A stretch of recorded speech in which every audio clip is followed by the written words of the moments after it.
Ya, izin kita akan mulai acara pada siang hari ini. Bismillahirrahmanirrahim. Assalamualaikum warahmatullahi wabarakatuh. Salam sejahtera untuk kita semua.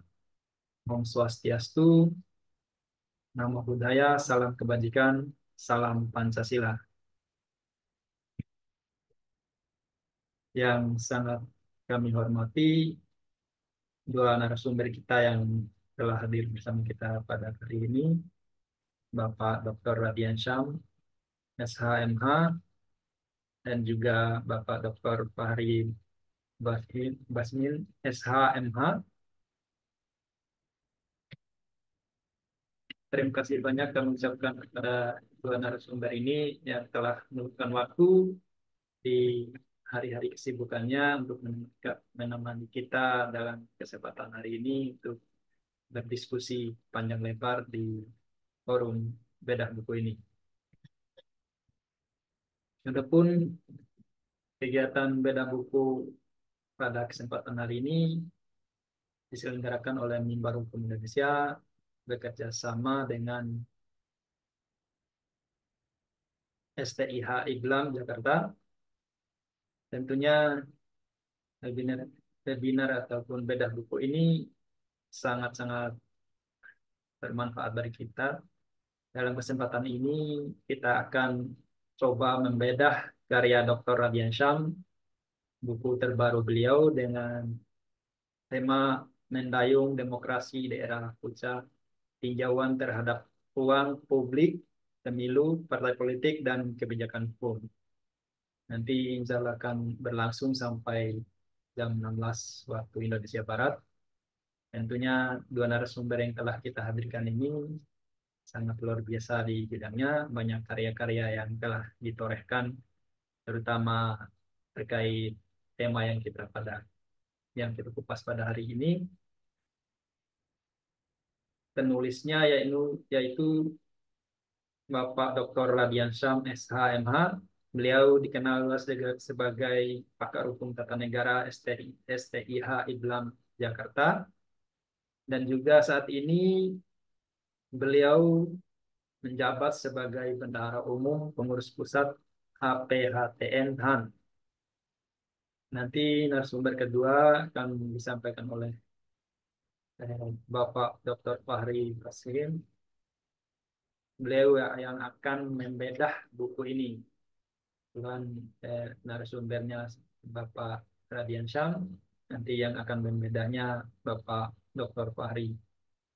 Ya mungkin karena ini temanya bedah buku, kita akan coba mendengarkan yang pertama mungkin nanti kesempatan yang kami berikan kepada Bapak Dr. Radian Syam, SHMH, yang akan coba mengupas secara umum terkait buku ini.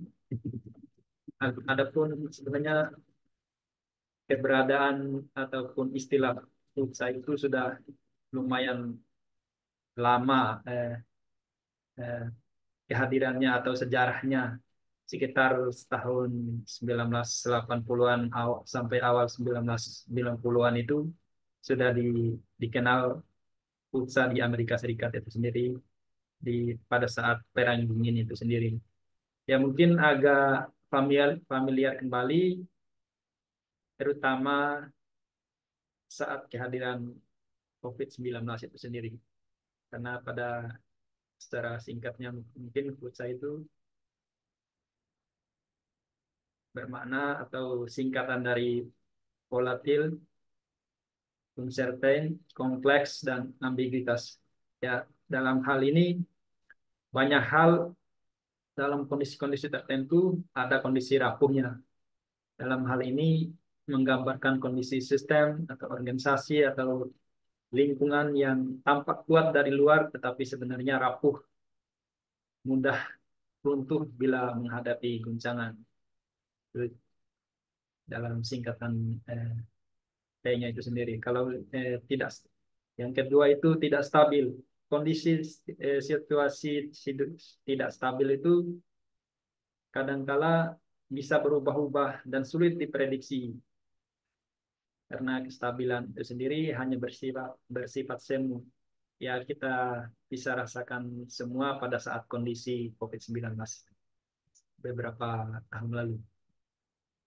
Terutama selanjutnya terkait kompleks karena situasi kondisi dunia saat ini sangat begitu kompleks, terutama Indonesia itu sendiri, terutama saat masalah COVID itu sendiri, karena masalahnya saling terkait sehingga sulit mencari solusi sederhana.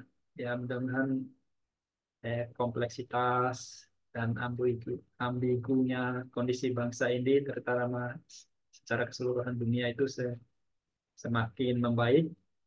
Apalagi akhir-akhir ini kondisi Indonesia ya sangat eh, mudah-mudahan kita bisa semakin erat hubungannya, tidak ada kondisi-kondisi yang tidak diinginkan lagi. Ya mungkin untuk mempersingkat waktu kita berikan kesempatan seluas-luasnya kepada Dr. Radian Syam untuk menyampaikan secara secara umum terkait buku yang beliau tulis. Dan Pak Radian Syam,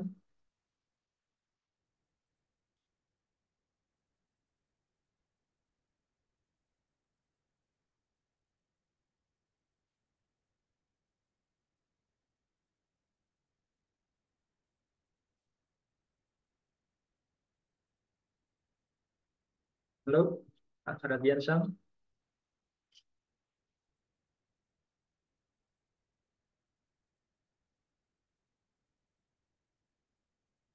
Ya, sepertinya ada sedikit terkenal jaringan mungkin ya, karena tadi beliau sudah masuk, ini sudah tidak terlihat lagi.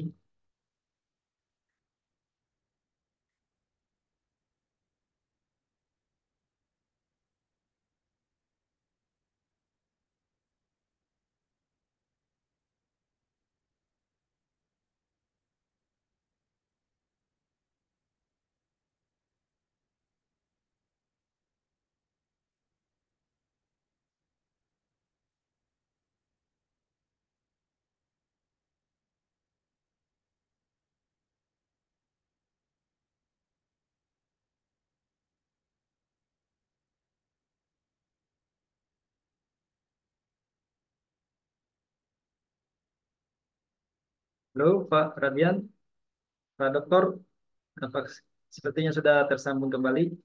Iya, tapi ya mohon maaf ini, Mbak Jamil. Oh Tadi iya, ada gangguan jaringan ini. oh iya siap siap. Ya, Siap, mohon ya, maaf. ya mungkin karena ini udah kondisinya sudah stabil ya.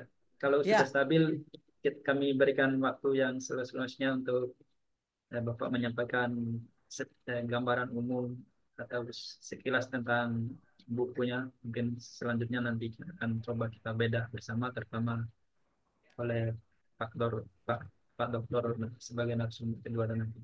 Ya silakan Pak Doktor. ya baik. Terima kasih Mbak Jamil atas waktu yang diberikan. Mohon maaf tadi saya terputus karena ada kendala teknis. Ya, baik. Terima kasih. Bismillahirrahmanirrahim. Assalamualaikum warahmatullahi wabarakatuh. Suara saya jelas ya, Pak Jamil ya? Ya jelas Pak. Ya. Oke, baik.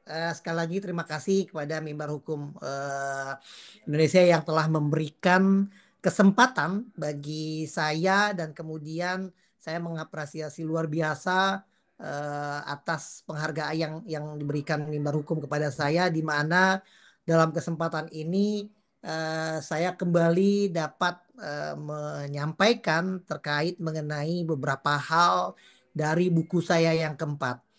Ya, sekali lagi terima kasih kepada Bapak Ibu yang telah berkenan hadir, di mana saya yakini Bapak Ibu di waktu yang padat, yang kemudian di jam yang tanggung ya, jam 2 di mana jam ngantuk, tapi kemudian dapat meluangkan waktu untuk kita sama-sama berbicara mengenai buku yang saya belum lama terbitkan bersama dengan penerbit dari PT Raja Grafindo.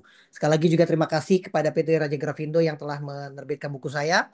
Dan kemudian saya juga ingin mengucapkan terima kasih kepada Sekolah Tinggi Ilmu Hukum IBLAM yang juga telah memberikan ruang bagi saya untuk dapat menerbitkan buku ini. Yang saya hormati Ketua Yayasan SIA IBLAM, Pak Dr.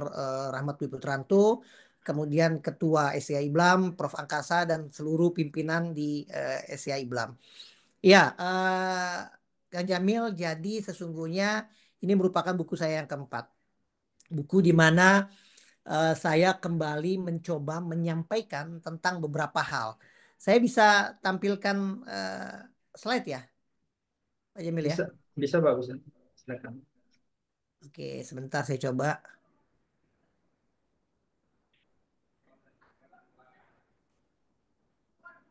Sudah masuk? Sepertinya belum terlihat. Lagi proses. Oh, sorry, sorry, sebentar. Sebentar, saya coba.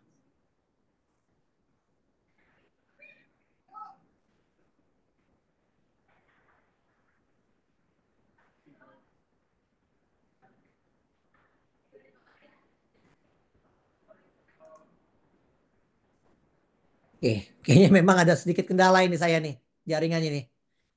Oke, seperti ini aja Eh, mungkin. Jadi, jadi ingin saya sampaikan, buku saya ini memang apa? Saya mencoba bicara mengenai demokrasi. Jadi yang tadi sudah apa namanya Pak Jamil sampaikan, memang kalau kita bicara VUCA, ini sudah lama kita mendengar VUCA, gitu ya. Saya sempat ditanya kemarin oleh teman kenapa menggunakan kalimat VUCA. Ya saya katakan bahwa memang saya ter, terfikir dengan kalimat VUCA itu ketika pada saat saya pertama kali saya membuat buku tahun 2020 sebelum pandemi, dan pada saat itu juga saya sedang apa namanya alhamdulillah menyelesaikan disertasi. Nah saya melihat ini sepertinya kita sedang masuk kepada era kalau anak ABG bilang ini Kang Jamil ini kegalauan gitu. Era kegalauan, era ketidakpastian gitu. Ya, kemudian akhirnya apa muncullah pandemi gitu ya tahun 2020, di mana yang memang kemudian bisa dikatakan itu merupakan era ketidakpastian.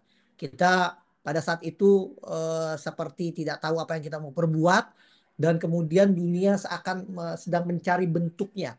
Nah, inilah yang kemudian saya kemudian mencoba beberapa kali menulis, dan pada tahun 2023 saya ingin menulis tentang demokrasi. Nah, di dalam buku saya yang apa namanya buku saya di dalam mendayung demokrasi ini, kenapa saya menggunakan istilah mendayung demokrasi di era VUCA? Karena bagi saya itu demokrasi itu bagaikan sebuah kapal, ya. Demokrasi ini bagaikan sebuah kapal. Jadi kalau misalkan Kang Jamil lihat dari buku saya ini, sesungguhnya di buku ini paling ujung itu nampak seperti kapal. Ada kapal. Nah, kapal inilah yang saya menggambarkan seperti demokrasi. Demokrasi ini kemudian berjalan mengiringi apa namanya, mengiringi eranya, mengiringi zamannya, yang sesungguhnya kalau kita juga berada di dalam berada di tengah lautan, itu kan berada seperti ketidakpastian gitu ya. Apakah kapan kita merapat ke sebuah pelabuhan, atau kapan kita melihat sebuah pulau gitu. Itulah yang kemudian saya mencoba melukiskan era fukanya. Nah, dengan kemudian kita melihat kondisi ini, jadi apa ada beberapa hal, ada beberapa aspek yang ingin saya angkat di dalam buku ini. Di dalam buku ini memang saya melihatnya itu yang pertama ada ruang publik, ya. Kemudian ada pemilu, ada partai politik, dan kebijakan hukum. Karena sekali lagi, bagi saya secara pribadi, saya melihatnya ruang publik, pemilu, partai politik, dan kemudian kebijakan hukum ini adalah sesuatu hal yang terus berkembang.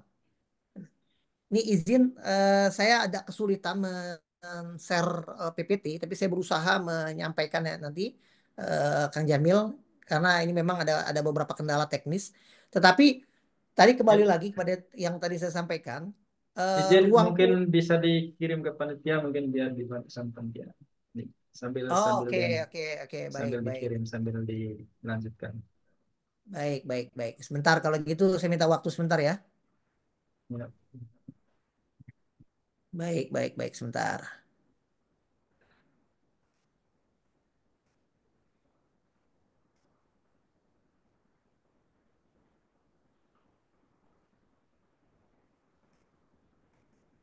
Oke. Sudah kan? ya, ini mungkin Sudah masuk? ya mungkin bisa dilanjut dulu sambil disiapkan, Kak. Baik, sebentar. Ya. Nah, jadi kembali lagi yang tadi saya sampaikan bahwa eh, saya ingin menggambarkan bahwa kondisi kita hari ini dengan kondisi VUCA, kemudian juga kita bisa lihat bagaimana ruang publik, bagaimana juga pemilu, partai politik, dan kemudian kebijakan hukum. Kondisi ini memang eh, saya melihatnya kondisi yang harus kita terus benahi gitu ya.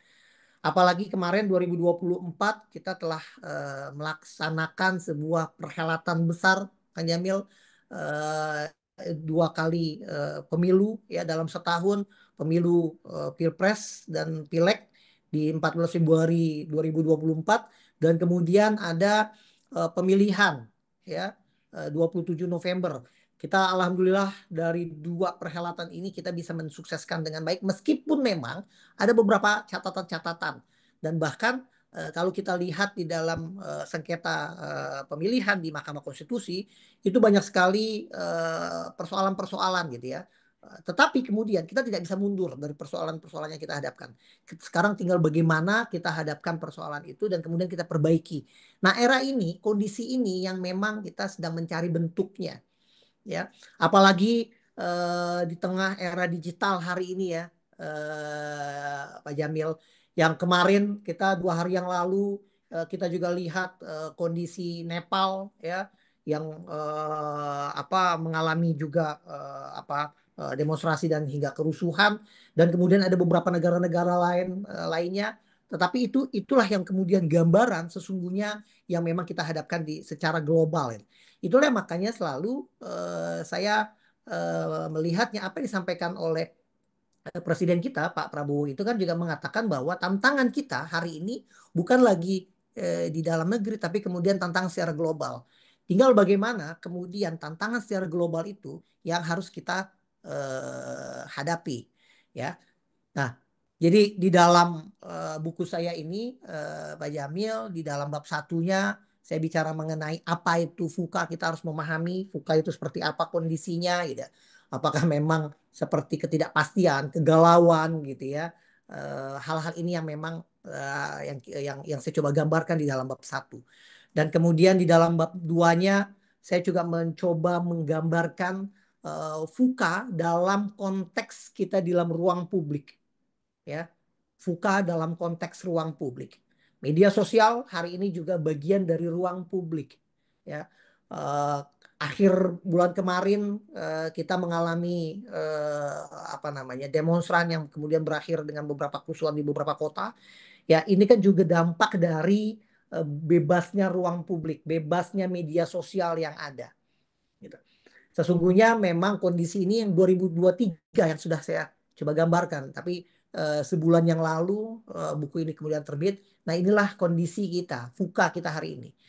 Selanjutnya eh, di dalam bab 3 saya juga mencoba menggambarkan kita memahami VUCA dalam konteks pemilu. Kan gitu Pak Jamil. Pemilu kita memang selalu kita sudah mengalami beberapa kali pemilu dari mulai pertama kali pemilu tahun 55 ya itu orang sepakat kita sepakat bahwa itu adalah pertama kali kita mengalami pemilu dan pertama kali demokratis ya meskipun memang ada catatan-catatan di dalam pelaksanaan pemilu pemilu 55 tapi kemudian kita dan dunia internasional mengakui itu adalah pemilu yang berhasil kita sebagai sebuah bangsa. Dan kemudian di era Orde Baru pun juga kita beberapa kali mengalami pemilu meskipun memang di dalam era Orde Baru 2 kali penundaan yang pertama kali itu 65, yang harusnya 65 tapi kemudian 66 ya. Dan kemudian yang harusnya 76 kalau tidak salah kemudian menjadi 77. Tetapi setelah 77 kita secara kontinu 5 tahun kita alami pemilu. Dan pada akhirnya tahun 99, dari 99 sampai 2024 kemarin kita menjalani proses pemilu meskipun memang ada beberapa apa catatan-catatan. Nah, eh, kondisi ini yang memang kita kita hadapkan ya, dan memang ada beberapa kali orang mengatakan kita sudah punya lembaga pengawas yaitu Bawaslu, tapi kemudian kenapa kecurangan atau kemudian persoalan-persoalan pemilu terus kita alami. Nah, inilah yang saya melihatnya kondisi fukanya gitu, Pak Jamil. Jadi kita harus melihat memahami pemilu dan fuka. Itu di dalam bab 3 saya, Pak Jamil.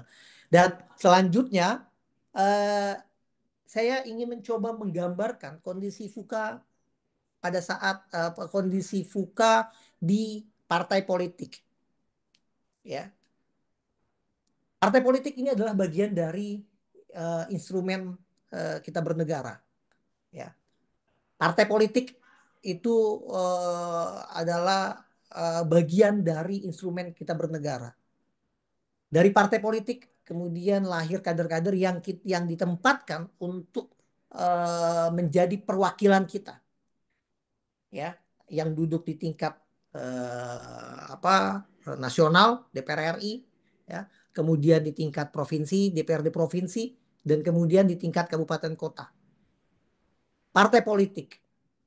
Dan kemudian saya juga menggambarkan dalam buku ini bagaimana sesungguhnya kondisi yang memang dihadapkan oleh partai politik. Yang orang juga selalu mengatakan, yuk partai politik juga bersama-sama untuk terus melakukan reformasi gitu ya. Bersama-sama, karena itu yang saya sampaikan. Partai politik itu instrumen dari sebuah negara, instrumen kita dalam bernegara. Selanjutnya saya coba menggambarkan Pak Jamil ini di bab 5-nya yaitu memahami hukum. Nah, kondisi hukum ini yang harusnya kita perkuat. Founding Father kita itu telah meletakkan hukum sebagai landasan kita bernegara. Pasal 1 ayat 2 dikatakan kita memang negara yang rakyat adalah negara yang rakyat, kedaulatan berada di tangan rakyat. Mohon maaf. Pasal 1 ayat 2. Tapi perlu diingat ada pasal 1 ayat 3 bahwa kita adalah negara hukum. Yang selanjutnya setiap tindak tanduk langkah perbuatan setiap warga negara itu harus didasari oleh hukum.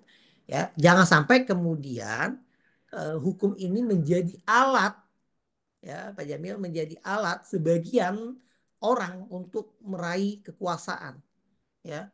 Itulah yang kemudian saya melihatnya dalam pemerintahan saat ini betul-betul presiden kita ini mencoba meletakkan hukum itu sebagai pondasinya.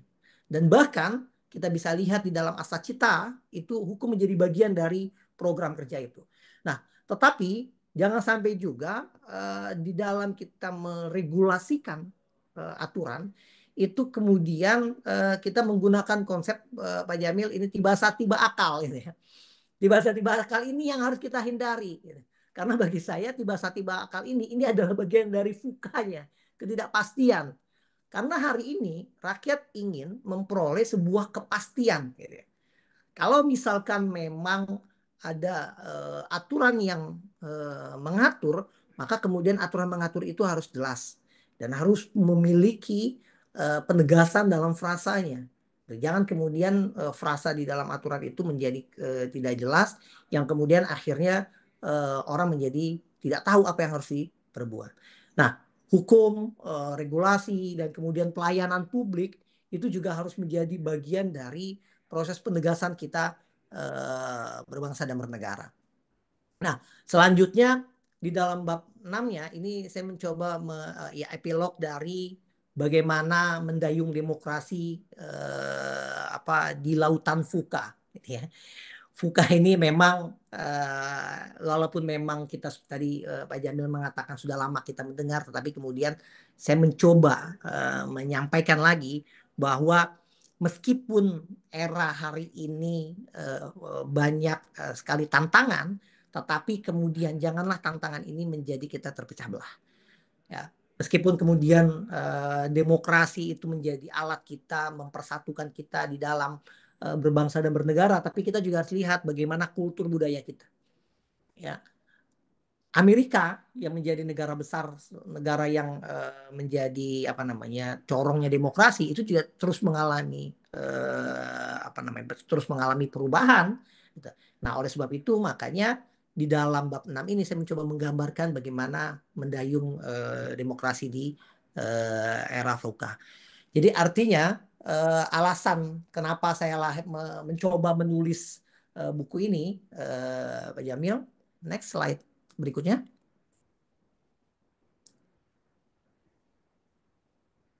Ya, alasan saya kenapa? Karena memang saya melihat kondisi kita, ya dinamika di dalam kita berdemokrasi. Sebenarnya bukan hari ini, gitu ya. Jadi ada saya sampaikan dari mulai apa namanya kita setelah reformasi dan kemudian bahkan ya saya sampai kemudian di tahun 2023 yang saya memastikan ini buku ini harus saya tulis. Kenapa saya mencoba untuk menyampaikan pemikiran-pemikiran saya meskipun saya sadar sebagai penulis itu pasti ada kekurangannya, meskipun kemudian saya senang di dalam forum ini saya setidaknya mendapatkan apa masukan atau mendapatkan ilmu apa yang kedepannya bisa kita perbaiki di dalam kita berdemokrasi. Dan kemudian yang kedua, dunia kita memang penuh dengan ketidakpastian, kompleksitas dan ambiguitas ya yang memengaruhi demokrasi. Jadi tadi saya sampaikan 2 hari yang lalu Nepal mengalami kondisi apa namanya demonstran dan kemudian kerusuhan. Belum lagi beberapa negara-negara lainnya yang memang sedang mencari bentuk di dalam berdemokrasi. Tapi kita harus bersyukur. Kenapa saya bilang kita bersyukur? Karena ternyata eh, para pendiri bangsa ini, founding father kita ini sepertinya sudah menggambarkan kondisi FUKA di tahun 2020-an ini Pak Jamil. Kenapa saya sampaikan itu? Karena eh, para founding father kita itu telah meletakkan Pancasila sebagai landasannya. Sadar bahwa eh, dunia itu terus bergerak, sadar bahwa demokrasi itu terus mengalami perubahan, maka kemudian founding father kita itu meletakkan negara kita adalah negara hukum, meletakkan Pancasila. Ya. Saya nggak bisa membayangkan kalau founding father kita itu tidak meletakkan Pancasila. Kita lihat begitu kayanya suku bangsa yang kita miliki. Tapi kita bisa lihat begitu kayanya suku bangsa yang kita miliki, tapi kemudian dengan persatuan yang ada.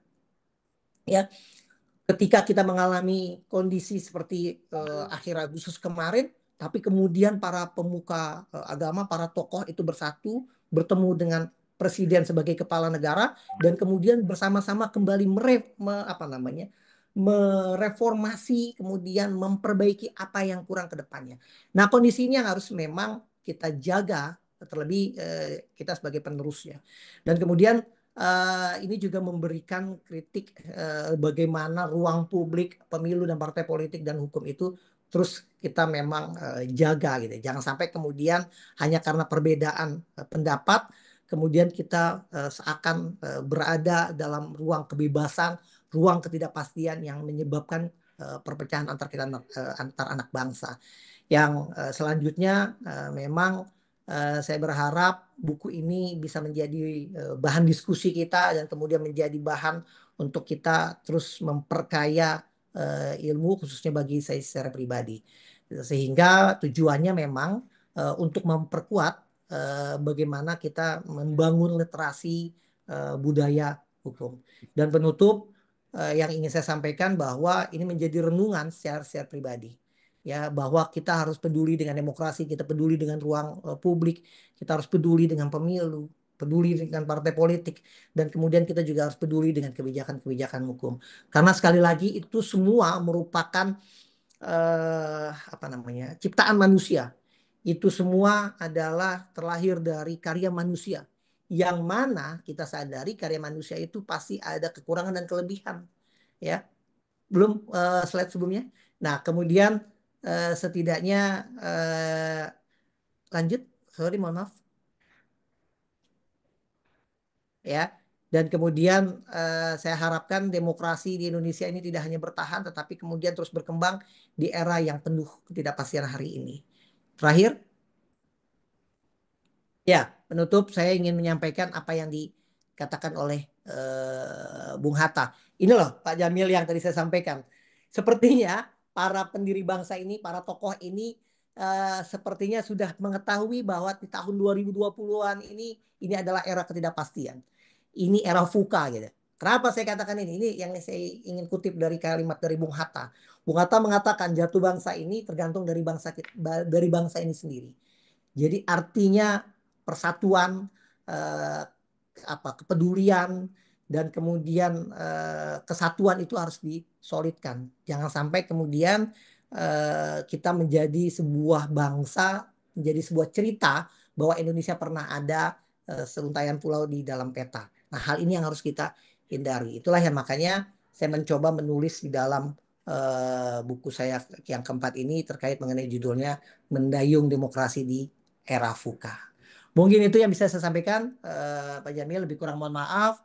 Saya senang kita bisa terus membangun literasi publik. Saya senang, setidaknya saya bisa mendapatkan ilmu di dalam forum yang hebat ini, dan setidaknya nanti ke depannya kita bisa memperbaiki kondisi kita yang memang kita sedang hadapi bersama-sama. Lebih kurang mohon maaf. Terima kasih. Assalamualaikum warahmatullahi wabarakatuh. Ya, Waalaikumsalam warahmatullahi wabarakatuh. Ya, terima kasih banyak telah meluangkan waktu dan telah menyampaikan ya, tentang isi buku dari Pak Dr. Radian Syam. Ya, itu sudah panjang lebar sudah disampaikan terkait isi buku tadi. Tentunya hal yang disampaikan itu sangat menarik. Oleh karena itu, mungkin nanti banyak hal yang coba akan ditanyakan atau didiskusikan oleh Bapak Ibu semuanya. Tapi sebelumnya kami menginformasikan bahwasanya ternyata eh, Pak Dr. Fahrinya ada tugas mendadak dari katanya lagi perjalanan ke Bali, ada tugas dari Prof. Yusril Prof. Yusril. Jadinya saat ini kita tidak bisa eh, berdiskusi atau eh, bertatap muka secara langsung dengan beliau. Ya mungkin mudah-mudahan lain kesempatan kita akan eh, mengupas hal-hal lain atau tema-tema lain yang terkait hukum dengan beliau. Ya mungkin saat ini kita fokus membedah bersama saja mungkin di dalam forum telinga ini. Mungkin Bapak Ibu ada hal-hal yang ingin didiskusikan atau ingin disampaikan terkait buku ini, kami memberikan waktu yang seluas-luasnya kepada Bapak Ibu semuanya untuk bertanya. Kalau Bapak Ibu ingin bertanya langsung, bisa menekan tombol raise hand agar kami bisa memberikan kesempatan untuk bertanya. Kalau ingin bertanya melalui room chat juga bisa. Monggo Bapak Ibu. Ini yang pertama ada Pak Johannes. Pak Johannes mungkin bisa langsung bertanya. Silakan dibuka mic-nya. Ya, Ya, halo, ya, sudah terdengar ya, silakan. halo, halo. Ya, oke.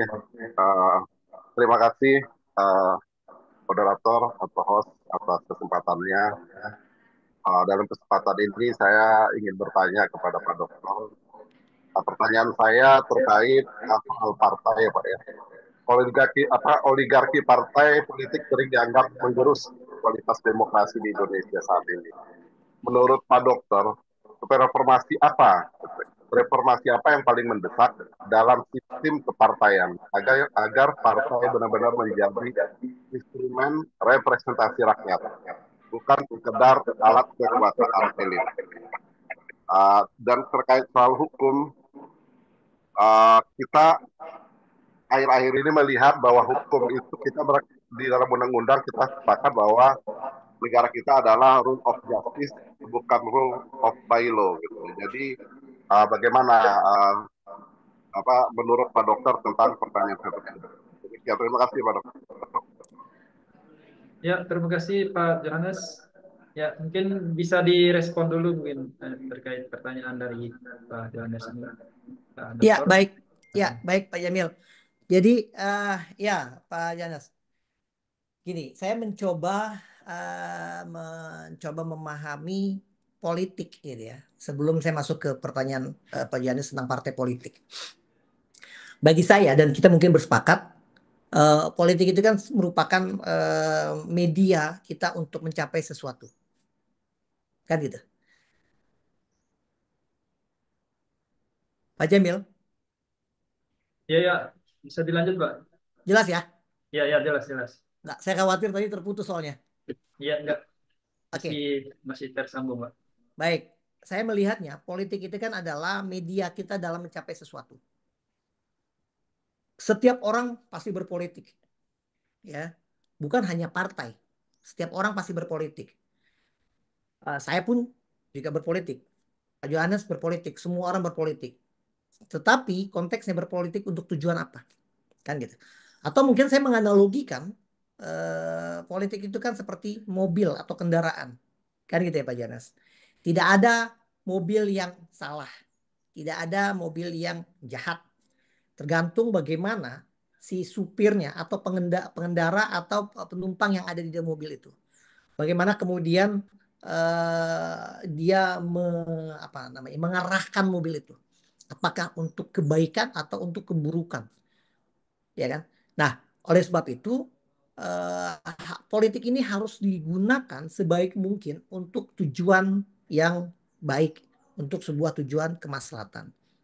Nah, kembali lagi yang tadi Pak Johannes katakan bahwa partai itu kan merupakan kumpulan, ya, kumpulan orang-orang yang memiliki visi misi yang sama.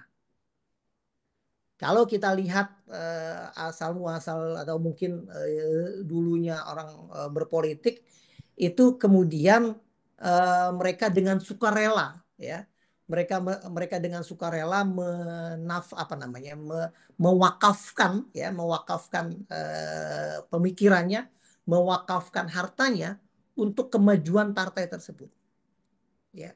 Meskipun kemudian memang ada pasti tujuan di dalam proses perjalanan dia berpartai.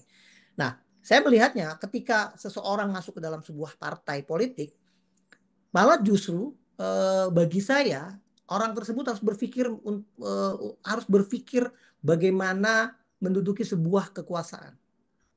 Saya secara pribadi, Pak Johannes. Jadi artinya ketika seseorang masuk ke dalam sebuah partai politik, itu dia harus memiliki sebuah tujuan. Tetapi yang harus dilihat tujuannya, apakah tujuan ini untuk kebaikan atau keburukan. Nah, saya tidak sepakat kalau ketika seseorang masuk ke dalam partai politik itu untuk tujuan keburukan. Karena sekali lagi, partai politik itu kan adalah media untuk orang menyamakan persepsi, menyamakan visi misi, dan kemudian mencapai mencapai sebuah tujuan untuk kemaslahatan. Nah, oleh sebab itu pola rekrutmen, pola rekrutmen di dalam partai politik itu harus terbuka. Ketika seseorang masuk dalam partai politik, dia memiliki hak yang sama dengan anggota yang lain. Dia punya hak dan kewajiban yang sama. Dia dapat bersuara ketika baginya nalurinya itu harus dia katakan. Ya, ketika dia melihat sebuah kezaliman di depan mata, maka kemudian saluran untuk memperbaiki kezaliman itu lewat partai. Nah, maka kemudian dia harus diberikan kesempatan di dalam partai politik itu. Itu jawaban saya Pak Johannes terkait mengenai apa yang harus dilakukan oleh partai politik hari ini, yaitu keterbukaan dan kemudian juga membatasi jangan sampai kemudian diisi oleh orang-orang yang memang punya tujuan yang tidak baik. Ya, karena tadi saya sampaikan bahwa partai politik ini menjadi bagian instrumen dalam berbangsa dan bernegara. Itu yang pertama. Nah, kemudian terkait mengenai hukum, ya hukum ini harus dipastikan jangan sampai kemudian betul memang proses hukum itu melewati proses politik. Kan gitu Pak Janas. Ya seperti contohnya kayak Ya, undang-undang lah. Seperti kayak undang-undang. Hari ini kita ribut dengan undang-undang perampasan aset ya, gitu kan. Ini kan ada proses politik di dalamnya. Itu memang pasti. Tidak mungkin kemudian undang-undang itu lahir tanpa ada proses politik. Nah, ketika undang-undang itu ingin dilahirkan, ada sebuah proses politik, maka kemudian ada partisipasi publik di dalamnya. Meskipun memang kita memiliki lembaga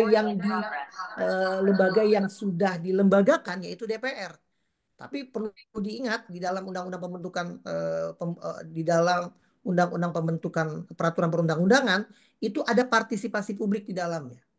Siapa partisipasi publik? Ya akademisi, kemudian masyarakat sipil atau hal-hal yang lain yang memang bagi DPR mendengarkan aspirasi itu.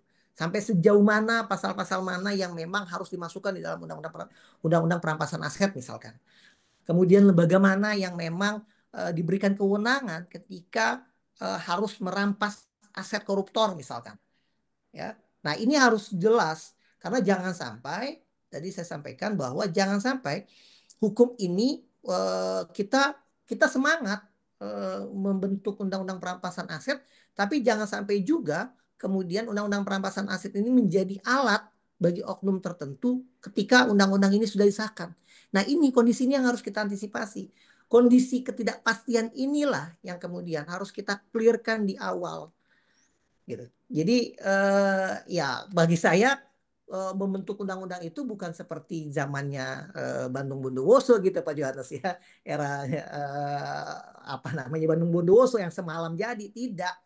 Ya ada sebuah proses panjang yang harus sepakat. dilalui gitu. Ya kayak tadi kalau saya boleh cerita 2024 ya ketika sudah terpilihnya pemerintahan yang baru dan kemudian sudah dilantik pemerintahan presiden baru Prabowo Gibran, saya katakan undang-undang pemilu harus dimulai dari hari ini 2024 itu. Kenapa harus dimulai hari ini? Karena biar ada cukup waktu 2 tahun memperbaikinya.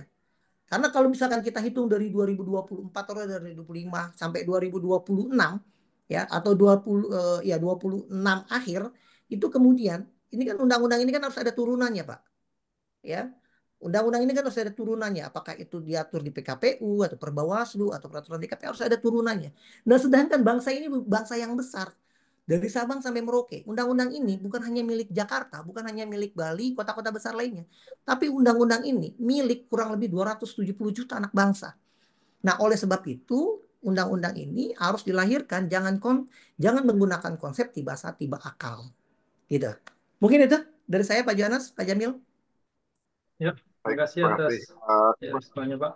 Saya sedikit tentang mau menambahkan sedikit tentang oligarki uh, kepartaian itu, Pak Dokter. Jadi terkesan itu memang menggerus kualitas demokrasi ya, karena apa namanya yang kita lihat selama ini seakan-akan Indonesia ini hanya dikuasai oleh beberapa orang ketua partai, karena perwakilan-perwakilan yang ada di DPR itu dia tidak mewakili betul-betul suara rakyat, tapi mewakili partai gitu.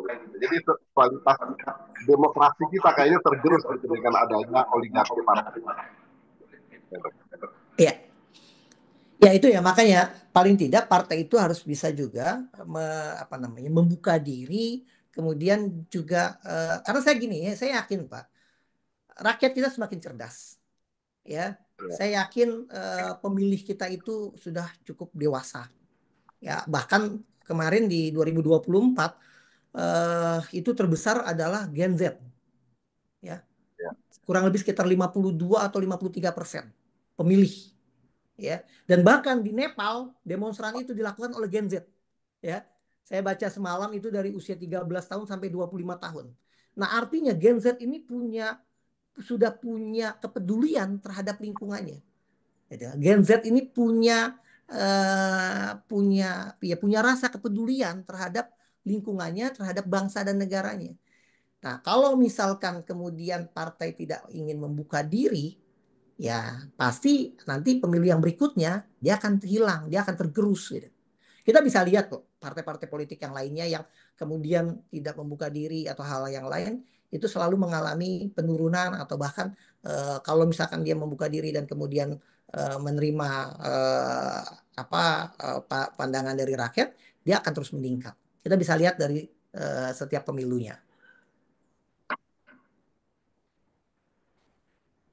Ya, terima kasih atas respon Pak Dokter. Ya, mungkin selanjutnya kita akan beralih ke penanya selanjutnya. Ya, mungkin agar lebih memudahkan kalau Bapak Ibu ingin bertanya, ya mungkin bisa silakan tekan tombol raise hand agar bisa kami prioritaskan untuk Saya bertanya kira Pak terlebih Jamil dulu. bilang agar lebih memudahkan bertanya saling minum kopi gitu Pak Jamil. Oh ya, ya mungkin bisa juga sambil sambil ngopi dulu, sambil ngopi juga nggak apa-apa Pak. Oke. Karena Ini ini saya lihat kondisinya ada Pak lagi Aris ini siang. Pak Jamil, ada Pak Aris nih ya. Pak Aris Oh Warwu ini ya, Pak Warwu. ya silakan Pak Aris.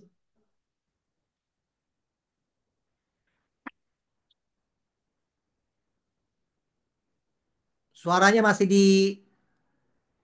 dimatikan ini Pak Aris. Ya, mungkin silakan dibuka Pak Aris ya. Oke, terima kasih Ya, Pak Jamil, terima kasih Pak Dokter. ya, Selamat siang, salam Siang. sehat selalu. Pak ya. Dokter, saya ingin bertanya nih Pak Dokter mengenai politik kita yang sekarang ini dengan kegaduhan yang kemarin dibuat oleh para anggota dewan. Oke, secara hukum memang mungkin ada pelanggaran ya. Nah, ini yang menggelitik hati saya. Kegaduhan dibuat oleh para anggota dewan ini tanggung jawab siapa sebenarnya? Ataukah Mahkamah Kehormatan Dewan atau Batlit-Bang atau partainya? Yang kemarin kita tahu itu dahsyat ya kejadiannya ya. Mungkin ya Pak Dokter tahulah sampai hal yang tidak duga terhadap anggota dewan tersebut.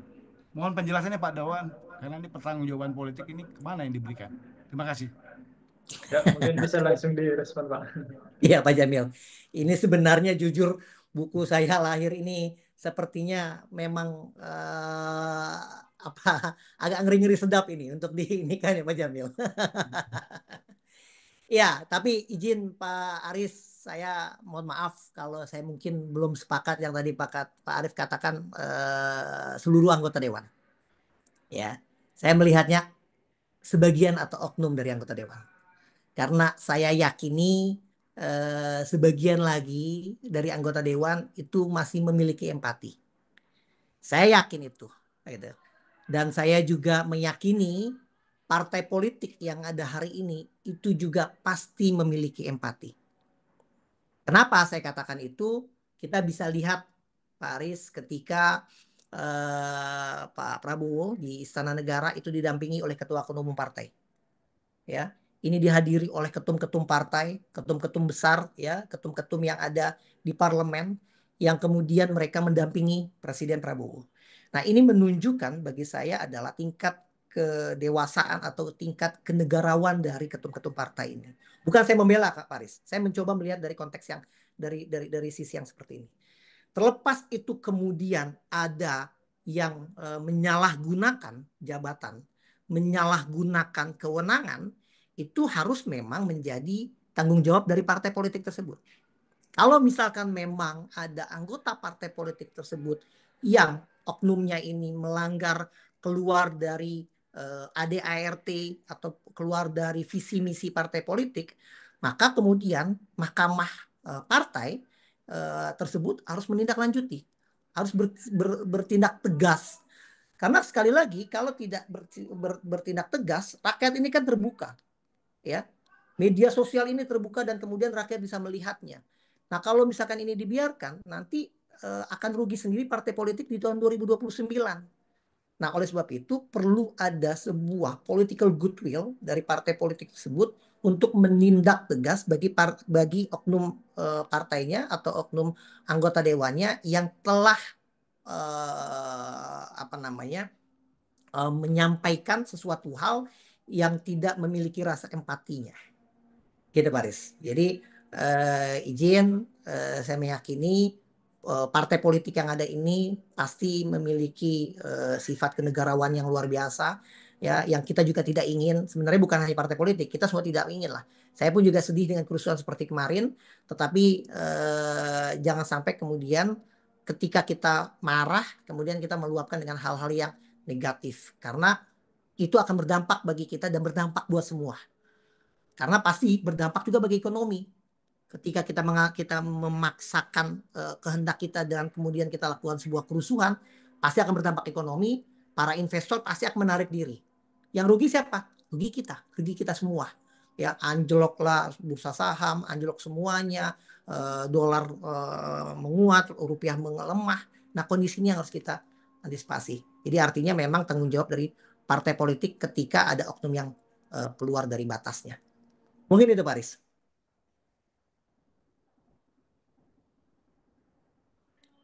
Masih di mute, Paris? Oh ya, sepertinya ada Oke, hal terima yang kasih ingin Pak disampaikan Dokter. lagi. Siap. Ya, Mungkin tadi saya menyatakan sebagian saja ya, Siap. oh ya, tidak semuanya. Siap. Tapi mungkin pertanggungjawaban ini selain partai mungkin juga Batlibangnya harus ditekankan lebih kuat lagi ya dalam Ya. penerimaan calon anggota dewan. Itu saran saya sih, Pak Dokter. Tapi Siap. ya gimana tanggapan Dokter? Saya udah anggap itu merupakan referensi yang terbaik. Partai lah Siap. bertanggung jawab. Terima kasih Siap. Pak Dokter. Baik, Lanjut Pak Dokter. makasih. Siap, makasih Paris. ya, terima kasih atas pertanyaan dan tanggapan dari juga Pak Dokter. Selanjutnya kami berikan kesempatan kepada Pak Digdo Haryanto. Mungkin Pak Digdo bisa silakan dibuka mic-nya. Halo, Assalamualaikum warahmatullahi wabarakatuh. Warahmatullahi wabarakatuh. Izin Prof, saya dengan Dikdo Arianto Prof. Siap. Kebetulan saya juga maba STH Iblam nih Prof, S1 Prof. Oh, siap. Baik. Kelas Sabtu kelas Sabtu ya di Poltangan itu. Izin bertanya Siap, Prof. siap. Ya. Menarik sekali Prof tentang perihal demokrasi ini Prof di negara Indonesia yang kita cintai ini. Ini terkait dengan masalah FUKA Prof. Kebetulan ini juga waktu itu saya pernah dapat materi FUKA tapi di Magister Manajemen Prof. Ini kebetulan ada FUKA, nah ini juga ada temennya nih Prof, ada Bani nih Prof. Ada lanjutan dari Bani itu, ada kalau FUKA kan volatility, uncertainty, complexity, ambiguity gitu Prof ya. Ya. Lalu kemudian ada Bani ini ada brittle, itu ada kerapuhan, anxious atau kesemasan, non linear itu tidak linear dan incomprehensible itu eh, apa namanya sulit dipahami lah Prof. Nah, menarik tentang masalah fenomena yang kemarin perihal rusuh kemarin itu Prof. Ini kalau saya lihat fenomena-fenomena ini persis kayak tahun sebelum-sebelumnya, Prof. Di mana itu rakyat-rakyat ini suaranya tidak bisa didengar oleh para anggota parlemen gitu, Prof ya. Sehingga mesti harus turun ke jalan dan ini terulang lagi kembali lagi. Itu mungkin ada perubahan-perubahan besar yang terjadi setelah turun ke jalan itu, Prof. Nah ini mungkin kalau saya mengambil kutipannya dari Bambang Pacul, anggota DPR itu, Prof, Korea-Korea itu.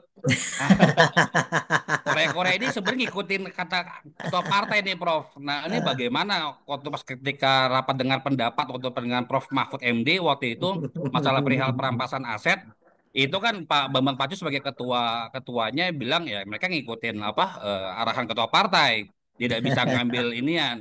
Nah itu bagaimana Prof menghadapi deadlock ini terkait juga tadi masalah perihal Bani Prof itu evolusi dari apa FUKA tadi Prof. Demikian Prof. Terima kasih. Baik. Langsung ya Pak Jamil ya. Ya, mungkin bisa langsung direspon Pak. Baik, sekali lagi Pak Dikdo, itu Pak Dikdo berkali-kali mengucapkan saya Prof di waktu asar itu doa untuk Amin. Dikdo. Amin Prof. Jadi makasih doanya ini. Ya, jadi Pak Dikdo, kita bisa lihat apa namanya anggota DPR RI, anggota DPR di provinsi atau anggota DPR di kabupaten kota, ya kualitasnya. Kita bisa lihat bagaimana mereka ketika RDP dengan mitra-mitra kerjanya di pemerintahan, ya. Dan saya melihatnya kesekjenan DPR RI juga terbuka ketika pembahasan-pembahasan yang yang dapat melibatkan partisipasi publik. Kita tidak perlu datang, tapi kemudian kan ada TV parlemen atau parlemen di DPR RI membuka ruang itu. Nah, ketika kita lihat kondisi itu, ya memang saya pun juga agak tergelitik dan kita tergelitik lah dengan pernyataan Pak Bambang Pacul itu ya tentang Korea-Korea gitu ya. Tapi bagi saya enggak lah, saya meyakini anggota DPR RI masih ada Pak yang cerdas-cerdas. Jadi ya, saya nggak perlu sebut nama-namanya karena beberapa kali ketika saya coba mengikuti nggak nyangka juga ternyata luar biasa gitu ya pemikiran-pemikirannya. Meskipun memang ujungnya itu ada di pasti ya mungkin ada ujungnya di ketua umum partai. Tetapi saya melihatnya ketika anggota DPR RI itu bisa menyampaikan secara rasional kemudian dengan keilmuan, saya yakin lah ketum-ketum partai pun juga akan terbuka gitu. Karena dia pasti akan melihat melihat secara besarnya gitu Pak. Pasti dia akan menggunakan helikopter view bagaimana ketika pembahasan undang-undang itu harus dilakukan. Karena ketika dia sempit menggunakan pemikirannya, kan akan dampaknya di pemilu berikutnya. Apalagi era hari ini, gitu. Era semua orang dapat mengakses semua informasi. Gitu. Itulah yang makanya saya selalu mengatakan ini era VUCA, era ketidakpastian yang semua orang tuh bisa meraihnya. Mungkin itu Pak Dikdo. Ya, terima kasih atas masukannya, Pak. Ya, mungkin ada respon singkat dari Pak Dikdo. Ya, Dari baik. Terima kasih, Prof. Saya juga mohon bimbingannya, Prof. Nanti ketika ketemu di kampus, Prof. Insya Allah Siap. bisa diajar sama Prof. Radian. Ya, mudah-mudahan saya juga doa saya, harapan saya terbaik untuk Indonesia dengan sistem sekarang ini, yang mungkin waktu itu sudah semenjak dari dulu ya, ada pertentangan perihal demokrasi ini seperti apa idealnya. Ini mungkin dari para filsuf-filsuf juga sudah sudah menebak ataupun sudah memperkirakan bagaimana kendala-kendala demokrasi ke depannya. Gitu loh, Prof. Demikian, Prof. Terima kasih. Siap, makasih Pak. ya, ya, terima kasih Pak Dikdo atas pertanyaannya. Ini ada Pak Dokter. Elena ini dari tadi nih. Ya, monggo selanjutnya Ibu Elena. Ya, silakan kami berikan Ini kayaknya kesempatan bukan Bu ibu, Elena. masih mbak kali ini. Ayo Mbak Elena, silakan Mbak. Selamat sore Pak Radian dan Sore Bapak Ibu Mbak. sekalian. Terima kasih diberikan kesempatan untuk bertanya nih Pak Radian nih. Saya juga dari IBLAM. Pak Radian nih salah satu dosen saya, dosen kebanggaan saya nih luar biasa. Dan Pak Radian tadi menarik banget ya bukunya. Saya udah dapat dari waktu launching gitu dan senang banget bacanya. Dan ternyata Pak Radian mengeluarkan buku ini sesuai dengan apa yang juga sedang terjadi hari ini gitu ya Pak Radian ya, soal era VUCA dan demokrasi. Tadi saya sepakat Pak Radian soal sekarang ruang publik juga sudah cukup bergeser ya. Sekarang kita terdigitalisasi gitu semuanya ya. Jadi sepertinya cara bermasyarakat kita nih bergeser gitu, yang tadinya konvensional sekarang di media sosial semua. Dan Pak Radian juga salah satu dosen saya yang gaul sekali karena media sosialnya aktif. Saya sering banget tek-tekan gitu ya sama Pak Radian ya. Yang jadi pertanyaan Pak dari saya, apakah dengan konsep demokrasi apakah dengan konsep bermasyarakat kita sekarang yang sudah melalui media sosial gitu digital, apakah perlu ada pergeseran juga terhadap konsep demokrasinya Pak? Karena kalau kita lihat sekarang kayak kemarin tuh yang rame gitu ya kemarin soal demonstrasi dan lain sebagainya. Banyak sekali informasi, arus informasinya kuat sekali gitu Pak. Bahkan yang sulit untuk kita akhirnya pahami mana yang sebenarnya benar dan mana yang tidak. Belum lagi dengan fenomena buzzer dan lain sebagainya. Jadi khawatir masyarakat ini tidak teredukasi dengan baik untuk informasi-informasi yang sebenarnya tepat gitu. Apakah konsep demokrasi kita saat ini sudah tepat Pak untuk untuk konsep bermasyarakat yang sekarang sudah melalui media sosial? Mungkin itu Pak Radian. Ya. Ya, mungkin bisa langsung direspon Mbak. Ya, silakan baik. Mbak. Makasih Mbak Elena. Ini Mbak Elena ini juga mantan ketua BEM. Nah, jadi dia mantan ketua BEM dan ketua Vici. Jadi Vici ini sebuah UKM yang melahirkan mahasiswa-mahasiswa untuk berdebat. Makanya tadi saya agak-agak ngeri sedap juga nih ketika Mbak Elena tadi bertanya gitu kan. Ya baik Bapak Ibu, Mbak Elena, jadi gini, kita harus kembali kepada kultur budaya kita. Kita harus kembali kepada kita ini bangsa yang seperti apa. Soekarno mengatakan ketika menyampaikan Pancasila, Soekarno kan mungkin kalau saya salah bisa dikoreksi Pak Jamil, Soekarno mengatakan bahwa saya merumuskan Pancasila ini karena ini merupakan apa namanya, terlahir dari budaya bangsa ini. Jadi artinya Pancasila itu adalah nilai-nilai luhur kita berbangsa dan bernegara. Ya, kita bisa lihat sejarahnya gitu ya. Sebelum bangsa ini lahir itu ada kerajaan-kerajaan yang juga mengedepankan nilai-nilai budaya di dalam kerajaan-kerajaan tersebut. Dan kemudian ada nilai-nilai agama di dalamnya, ya, nilai-nilai ketuhanan, kemudian nilai-nilai apa, saling menguongkan gitu kalau orang Jawa bilang, ya, saling memanusiakan satu sama lain. Nah, oleh sebab itu saya melihatnya demokrasi yang harus kita jaga dan kita bangun itu adalah demokrasi yang bernilai Pancasila. Bukan berarti kemudian demokrasi Barat itu apa namanya, buruk atau kemudian baik. Kita harus kembali pada diri kita, ya. Jangan kemudian budaya luar itu dengan mudah kita terima tanpa ada saringannya, ya. Nah, media sosial hari ini kan juga begitu. Seakan-akan ini kan terbuka, semua orang bisa bersuara, ya. Berita hoax di mana-mana gitu. Jangankan apa, kalau waktu itu foto bisa digambarkan gitu. Saya lagi berbicara, ya Pak Jamil, Mbak Elena, bisa saja saya lagi bicara di forum Zoom ini, tiba-tiba akan beredar 1 jam kemudian bersebelah saya adalah wanita cantik gitu. Padahal jelas saya lagi ada di ruang Zoom gitu. Tapi kemudian dengan rekayasa media yang dibuatnya. Atau mungkin kemudian ucapan saya ini dipotong-potong kemudian disebarluaskan. Nah, hal ini yang sekali lagi Mbak Elena yang ingin saya katakan, itulah pentingnya kita membangun literasi budaya hukum, ya. Lauren Friedman, ini sama-sama orang hukum ya Mbak Elena. Lauren Friedman itu kan salah satunya adalah budaya hukum, ya. Bagaimana kita menjaga budaya itu agar ya kayak gini lah contohnya. Kenapa kita kalau mau nyebrang itu nggak ngelihat ada lampu merah? Ya Mbak Elena, nyebrang aja nih, padahal depan lampu merah. Tapi ketika kita datang ke Singapura gitu misalnya, entah kenapa kita tiba-tiba langsung atuh gitu, kita ngikut. Nah, kondisinya harusnya kita lestarikan di negeri kita.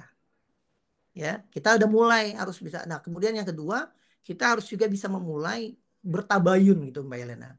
Mengcross check bener nggak nih informasi. Karena kebudayaan apa ya, bukan, saya nggak sepakat lah kalau budaya kita. Tapi entah kenapa hari ini kita nih kayak orang latah ya Mbak Elena. Baru dapat informasi sedikit kita langsung sebarluaskan. Baru dapat video sedikit baru kita sebarluaskan. Padahal kita nggak tahu video itu ternyata video rekayasa.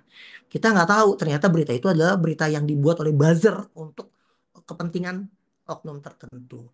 Jadi oleh sebab itu terima kasih Mbak Elena kemarin udah hadir ketika launching dan kemudian dia membaca buku saya. Nah, saya ingin di forum yang mulia ini, forum yang terhormat ini, forum yang berintelektual ini, kita sama-sama menjaga literasi dan kemudian kita tetap melestarikan demokrasi Pancasila. Mungkin itu Mbak Elena. Ya, Pak terima Jamil. kasih responnya, Pak. Ya, mungkin ada respon singkat dari Mbak Elena. Iya, baik. Terima kasih banyak Pak Radian. Jadi itu tadi ya, konsep demokrasinya sebenarnya tidak perlu bergeser. Yang perlu adalah kita tarik kembali ke konsep demokrasi Pancasila yang sebenarnya kita punya dari dulu gitu ya Pak ya. Dan mulai untuk mungkin berhenti untuk saling menyalahkan, tapi coba dari diri sendiri dulu gitu ya Pak ya. Ya, Oke, terima kasih banyak ya Pak Radian dan ya Bapak Mbak Ibu Elena, makasih. sekalian. Ya, terima kasih Mbak Elena. Ya, mungkin selanjutnya kami berikan kesempatan kepada Pak Kris untuk memberikan pertanyaan. Ya, silakan Pak Kris, mungkin bisa Ya, dibuka. baik, makasih. Selamat sore, Pak Radian. Selamat buat bukunya juga ya. Pak, ingin tanya aja singkatnya pertanyaan saya ini.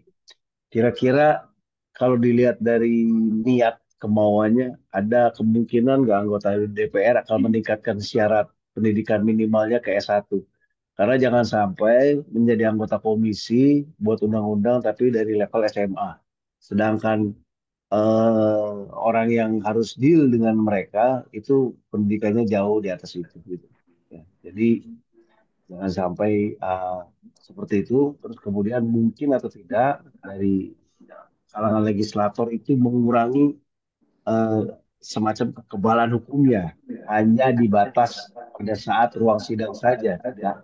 Jadi waktu di luar dia tidak bisa berbuat seenaknya, apalagi mengucapkan kata-kata yang kurang pantas seperti kemarin, dan jadi bisa dikejar melalui undang-undang ITE. Jadi maksudnya supaya sedikit lebih rendah hati lah, kekebalannya dikurangi, pendidikannya dinaikkan. Ada kemungkinan nggak menurut Bapak mereka mau lakukan hal itu? Terima kasih. Ya, mungkin bisa langsung direspon, Pak. Pak Jamil, izin bisa di pointers yang tadi pertanyaannya tadi terputus saya. Ya, mungkin disingkat lagi inti pertanyaannya, Pak. Mohon Oke, maaf Pak Kris. ya baik. Jadi pertanyaannya dua. Pertama, ada kemungkinan nggak anggota DPR mau meningkatkan jenjang pendidikan minimalnya? Saat ini SMA nih Pak, tapi harus masuk ke S1 lah, karena produk yang mereka hasilkan itu levelnya udah undang-undang nanti ya. Itu pertama. Kebanyakan anak SMA nge-review undang-undang. Kedua, ada kemungkinan nggak mereka mau mengurangi hak imunitasnya bahwa kekebalannya itu hanya di dalam ruang sidang atau di dalam ruangan apa namanya sidang DPR. Saat di luar, jika mereka berkata-kata seperti kemarin, itu bisa dikejar dengan ITE gitu, maksud saya.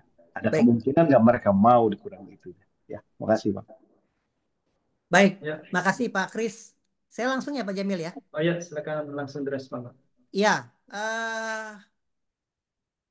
sesuatu hal itu mungkin terjadi Pak. Ya, dan harusnya tuntutan yang logis itu harus bisa diterima, kan gitu. Saya sepakat kalau kemarin ada tuntutan 17+8 ya yang sudah masuk ke DPR dan kemudian masuk ke pemerintah. Dan saya setuju juga yang disampaikan oleh Pak Prabowo katakan bahwa akan menjalankan tuntutan-tuntutan yang logis. Tapi kemudian ketika ada tuntutan-tuntutan yang belum, yang tuntutan-tuntutan yang kiranya masih didebatable-kan, maka kemudian itu adalah ruang diskusi. Ya, karena kan pasti gini, kondisi kita hari ini itu kondisi yang mohon maaf kalau kita dalam konteks bedah buku hari ini adalah kondisi VUCA, di mana memang banyak sekali tuntutan dari rakyat gitu ya yang mengatakan bahwa ini tingkat pendidikan anggota DPR harus ditingkatkan ya, harus menjadi S1 misalkan atau mungkin S2 gitu ya. Nah, agar kemudian mereka apa namanya pemikirannya kemudian bisa lebih luas gitu, pemikirannya lebih nasionalis misalkan. Nah, kemudian yang kedua membatasi apa namanya hak imunitasnya. Jadi artinya kembali lagi mungkin tidak ya sesuatu hal yang rasional harus dilaksanakan. Ketika memang itu menjadi tuntutan dan kemudian itu rasional ya kenapa enggak? Kenapa enggak mungkin gitu? Kan gitu Pak. Seperti halnya kita nggak pernah dulu sebelum reformasi kita tidak pernah terfikir akan adanya amandemen Undang-Undang Dasar 45 ya Pak Kris. Saya ingat banget waktu sekolah waktu itu kelas 2 SMA ya pelajaran PPKN nanya ke guru saya bilang Bu mungkin nggak Undang-Undang Dasar 45 dirubah, saya bilang begitu. Tapi kemudian saya ditegur jangan ada bicarakan mengenai perubahan undang amandemen lah itu kan karena tidak mungkin karena memang dulu orde baru tidak mungkin tapi hari ini eranya berbeda ya zamannya sudah berbeda orang semua serba terbuka. Jadi kalau kembali ke pertanyaan Bapak pertama dan kedua, mungkin tidak. Ya mungkin saja Pak. Tergantung bagaimana tingkat political goodwill dari anggota DPR RI itu. Gitu Pak Kris, Pak Jamil. Ya, terima kasih responnya. Ya, mungkin ada respon singkat dari Pak Kris sebelum ke Ya, baik, enggak itu aja cukup jelas, makasih ya Pak. ya, terima kasih. Semoga bisa mereka punya goodwill sih. Itu Ya. harapan saya. Ya, terima kasih. Ya, terima kasih. Selanjutnya kami berikan kesempatan kepada sepertinya tadi ada Pak Fidi Syarif. Pak Fidi, silakan bertanya langsung. dinyalakan mic-nya. Pak Fidi, apakah masih menyimak?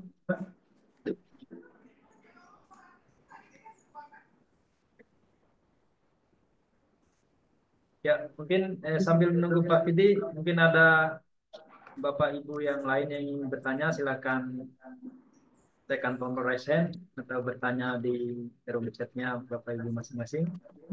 Sebenarnya di Q&A itu ada pertanyaan lagi kayaknya, sepertinya, tapi namanya disembunyikan. Saya izin bacakan Pak.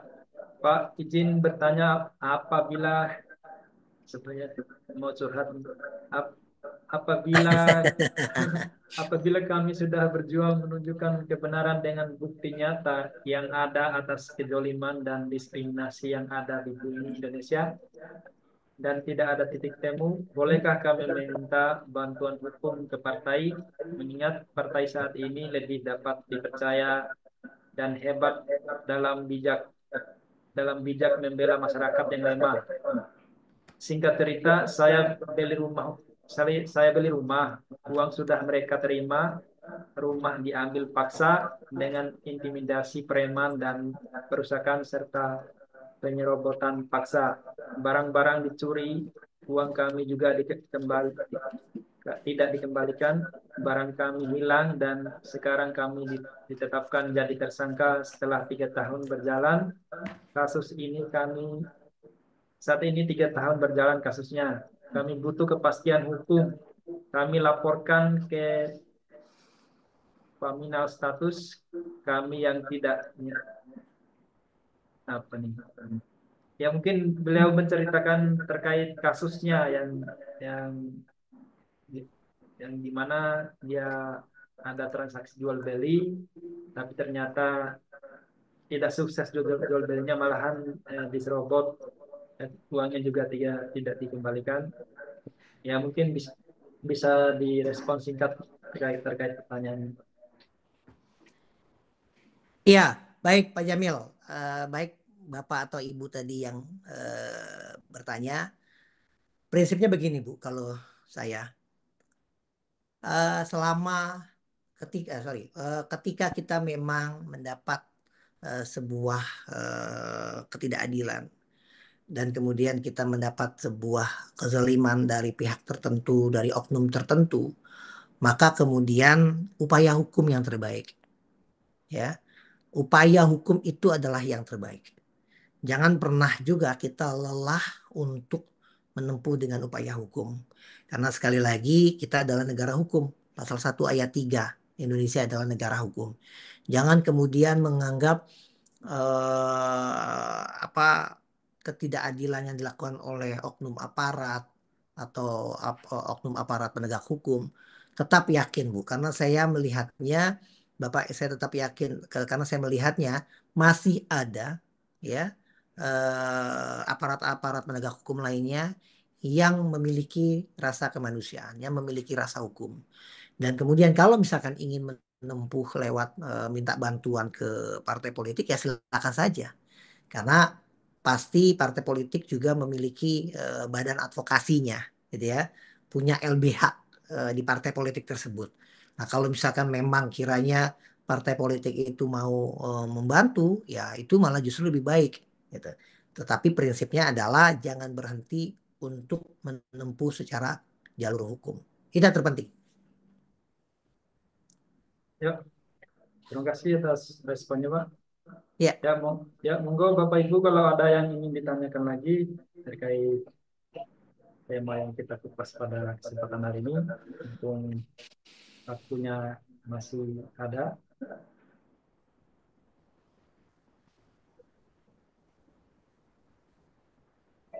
Ya, mungkin kalau Bapak Ibu ingin bertanya langsung bisa menekan tombol raise hand atau bisa bertanya melalui room chat. Ini sudah ada yang raise hand lagi satu dari Pak Raden Maestro. Pak Raden mungkin bisa langsung di mic-nya. Izin Bapak. Ya, Iya. Izin bertanya. Nama saya Raden Maestro Bodaryo. Saya ingin bertanya, di masa paradigma demokrasi respen- re- representatif yang outputnya sudah tidak sesuai input seperti sekarang ini, perlukah revolusi konstitusi dilaksanakan seperti membangun paradigma baru seperti demokrasi digital deliberatif atau bahkan demokrasi algoritmatik untuk menjawab tantangan di era fuja ini? Izin Bapak. Ya, Ya, mungkin bisa langsung direspon, Pak. baik, makasih Pak Jamil, makasih Pak Raden. Ya, kita terakhir memang perubahan Undang-Undang Dasar 45 itu kan 2002 ya. Setelah reformasi kita 4 kali mengalami perubahan. Dan bahkan ada lembaga-lembaga tinggi negara baru ya seperti Mahkamah Konstitusi dan kemudian Komisi Yudisial. Dan kemudian DPD ya Dewan Perwakilan Daerah, dan juga ada lembaga tinggi negara yang dihilangkan ya pada saat itu gitu ya di Undang-Undang Dasar 45.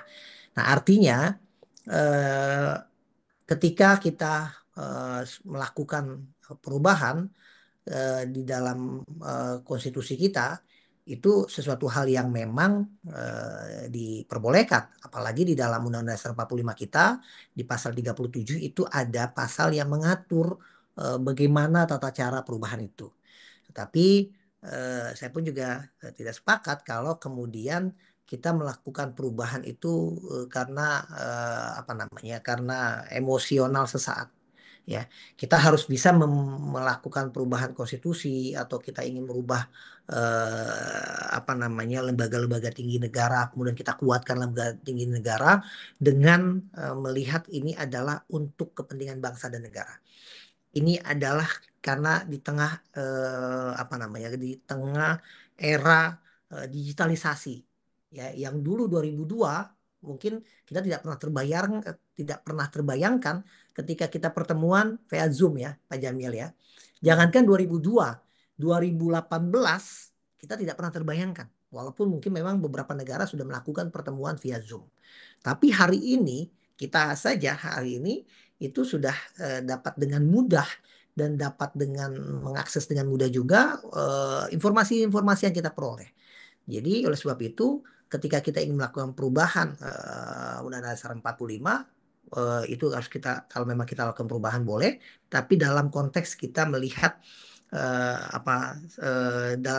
dalam konteks kita melihat kenegaraan yang lebih besar ya, bahwa ini adalah untuk menjaga kedaulatan negara kita. Karena Pak Prabowo mengatakan tantangan kita hari ini itu adalah tantangan global. Bukan kemudian kita antara anak bangsa saling sikut menyikut dan kemudian merusak sendi-sendi dalam kehidupan berbangsa dan bernegara. Mungkin itu Pak Raden, Pak Jamil. Ya, terima kasih atas responnya Pak Dokter. Mungkin Pak Raden ada respon singkat lagi? Ya kan, Pak Raden? Atau sudah cukup? Sudah cukup, Mas. Terima kasih, Mas. Oh ya, terima kasih. Ya, mungkin selanjutnya kami sepertinya ada Pak Yohanes mau bertanya lagi tadi. Pak Yohanes, mungkin bisa langsung bertanya, Pak. Ya, baik. Terima kasih. Halo. Ya, silakan. Ya, sudah terdengar. Pak, atas kesempatan kebanyakan Pak Dr. Jamil, saya juga sebetulnya mahasiswa IBAM. Sabtu. Pertanyaan reflektif, Pak Dr. Demokrasi ibarat perahu yang sedang mendayung. Menurut dokter, arah ideal apa yang harus ya? Maaf putus-putus tadi Pak. Ya, halo. Jika Ya. demokrasi ibarat perahu. Sepertinya terputus-putus ya, Pak. Halo. Iya, silakan Pak Janas. Sudah jelas kayaknya. Ya, Pak.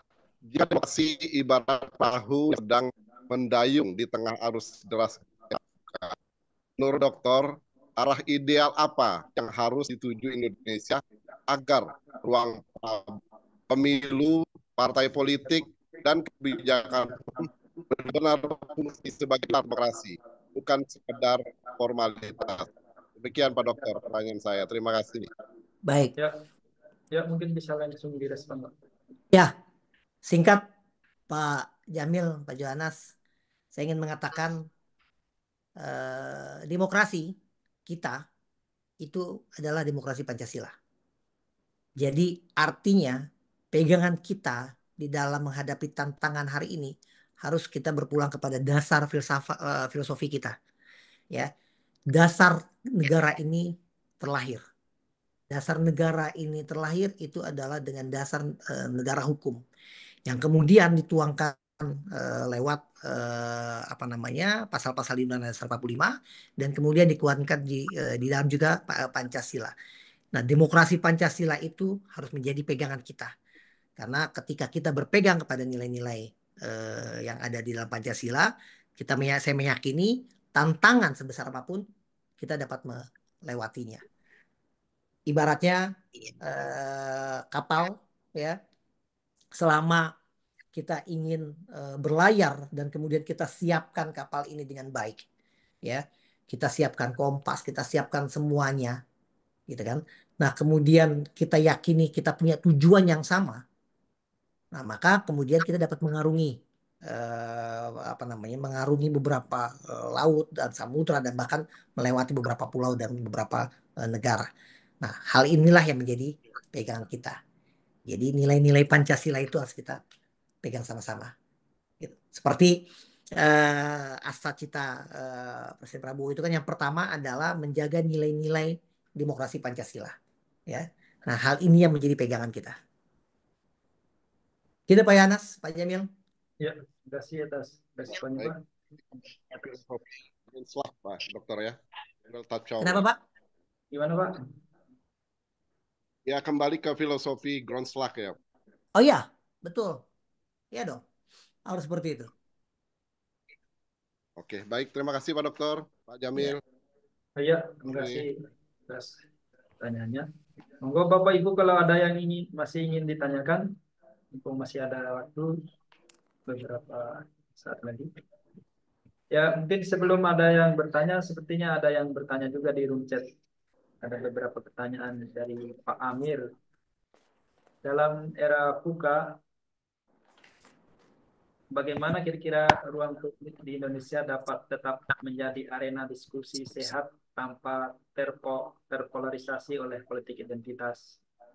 Terus yang kedua, kira-kira bagaimana memastikan pemilu di Indonesia tidak hanya prosedural tapi juga substansial di tengah tantangan money politik, disinformasi, dan lemahnya literasi digital di masyarakat. Terus yang selanjutnya, sejauh mana partai politik di Indonesia benar-benar berfungsi sebagai institusi demokrasi, bukan sekedar kendaraan politik untuk elit atau dinasti politik.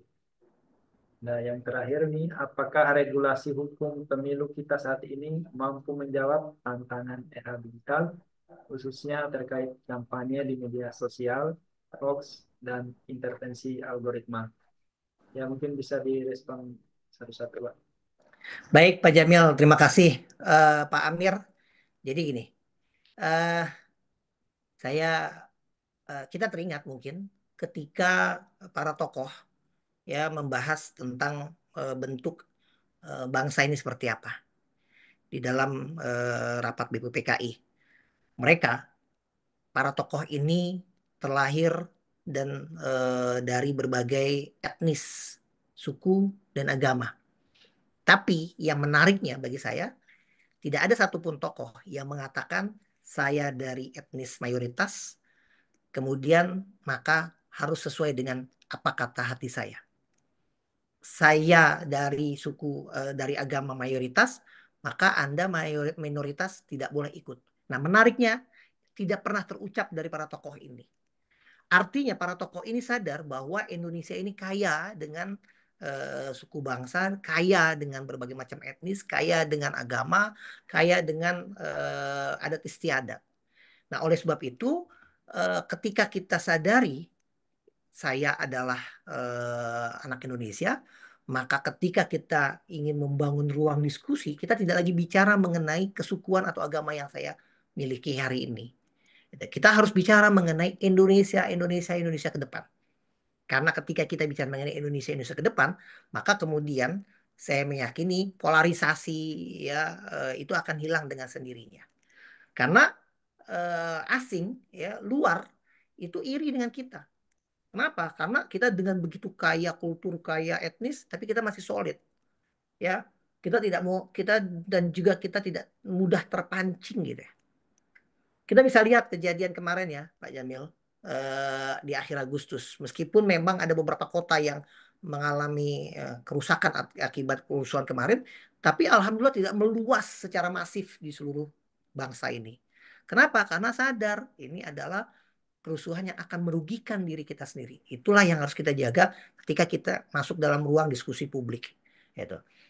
Dan juga jangan menyebarkan fitnah atau menyebarkan kebencian. Nah, kemudian yang kedua, bagaimana kita harus bisa memastikan bahwa pemilu itu jangan hanya semata-mata prosedural, tapi kemudian ada nilai substansi. Ya, betul Pak. Pemilu itu terlahir dari nilai suci. Kan? Pemerintahan hari ini itu dilahirkan dari sebuah proses pemilu. Proses pemilu juga dilahirkan oleh sebuah lembaga pemilu yang memang diamanatkan oleh konstitusi kita. Maka kemudian tidak ada memang, sekali lagi saya pernah membuat quote Pak Jamil, tidak ada memang sistem pemilu yang sempurna di dunia ini. Tapi kemudian kita harus sama-sama meletakkan, menjadikan pemilu itu sebagai media kita membangun bangsa. Ketika kita sadar itu semua, maka saya melihatnya nilai-nilai prosedural itu akan hilang. Kemudian kita akan bicara mengenai substansi. Meskipun memang ada nilai-nilai prosedural, ada beberapa prosedur yang harus dilewati. Tapi lebih kepada menjaga nilai substansi itu sendiri.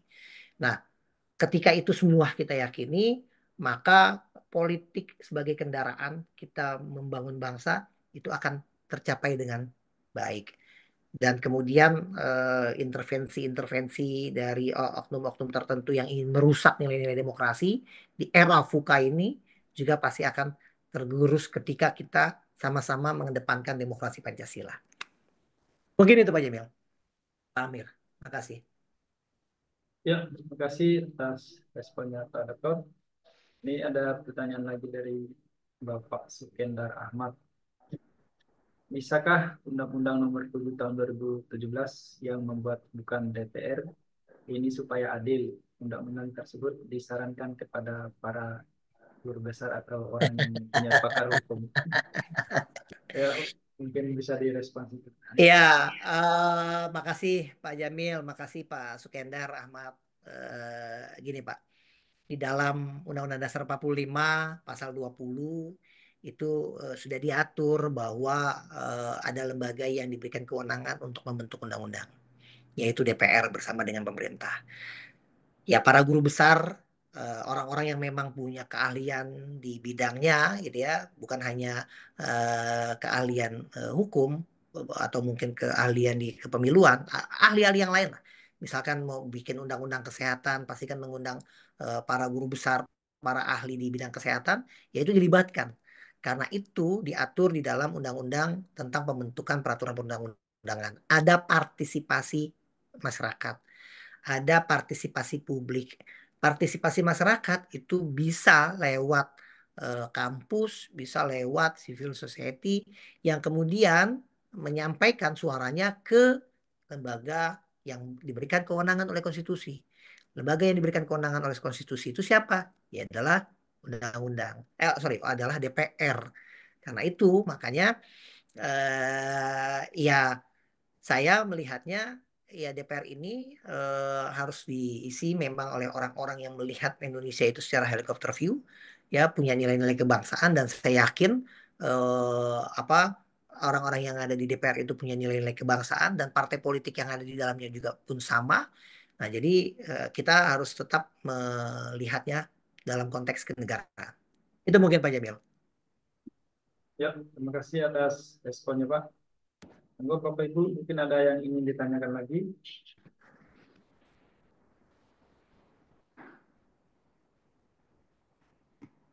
Oh ya, ini sambil menunggu yang bertanya langsung, sepertinya ada yang bertanya juga nih di chat dari ibu dari Ibu Bella kan. Ada beberapa pertanyaan.